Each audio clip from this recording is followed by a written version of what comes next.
ಎದ್ದಾರು ವನವಾಸಕ್ಕೆ. ಬುದ್ಧಿವಂತ ಪಾಂಡವರು ಎದ್ದಾರು ವನವಾಸಕ್ಕೆ. ಅಲ್ಲಿದ್ದ ಜನರು ಹಲಿರಲಾರರೆಂದು ಸಿದ್ಧರಾದರು. ಏನು ಮಾಡಿದನು ಪಾಪಿ ಮೂಢ ಶಕುನಿಯ ಮಾತು ಕೇಳಿಯಾಡಿ ಪಗಡೆ ಸೋಲಿಸಿ ಅವರನ್ನು ಅಡವಿಗಟ್ಟಿದ ದುಷ್ಟ ದುರ್ಯೋಧನನು. ಎದ್ದಾರು ವನವಾಸಕ್ಕೆ. ಬುದ್ಧಿವಂತ ಪಾಂಡವರು ಎದ್ದಾರು ವನವಾಸಕ್ಕೆ. ನಿಮಗೆ ಪಗಡೆಯಾಡಿ ಸೋಲಿಸಿದ ವಾರ್ತೆಯ ನೀವು ಕಳುಹಿಸುತ್ತೀರೇ.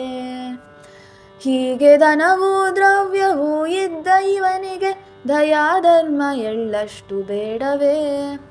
ಲೋಭ ಮೋಹ ಪಾಶದಿಂದ ಬಿಗಿದುಕೊಂಡರು ಎದ್ದಾರು ವನವಾಸಕ್ಕೆ. ಬುದ್ಧಿವಂತ ಪಾಂಡವರು ಎದ್ದಾರು ವನವಾಸಕ್ಕೆ. ವಿಪ್ರರ ಮಾತು ಕೇಳಿ ದೌಮ್ಯಾಚಾರ್ಯರ ಪಾದಕ್ಕೆರಗಿ ಅವರು ಹೇಳಿದಂತೆ ಮಾಡಿದ ಧರ್ಮಜ ಸೂರ್ಯೋಪಾಸನೆಯನ್ನು ಕಂಡು ಸೂರ್ಯ ಪ್ರತ್ಯಕ್ಷನಾಗಿ ಏನು ಬೇಕು ಬೇಡು ಎಂದು ವರವ ಕೊಟ್ಟನು. ಎದ್ದಾರು ವನವಾಸಕ್ಕೆ. ಬುದ್ಧಿವಂತ ಪಾಂಡವರು ಎದ್ದಾರು ವನವಾಸಕ್ಕೆ.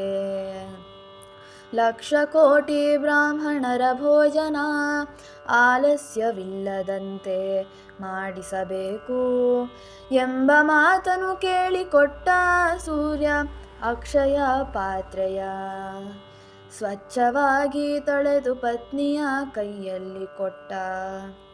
ಅಚ್ಯುತನ ನಾಮ ನಮಗೆ ಸಾರು ಪಲ್ಯ, ವಾಸುದೇವನ ನಾಮ ಹಾಸಿಗೆ ತಲೆದಿಂಬು. ಅಕ್ಷಯ ಪಾತ್ರೆಯ ಕೊಟ್ಟು ತೆರಳಿದ ಸೂರ್ಯ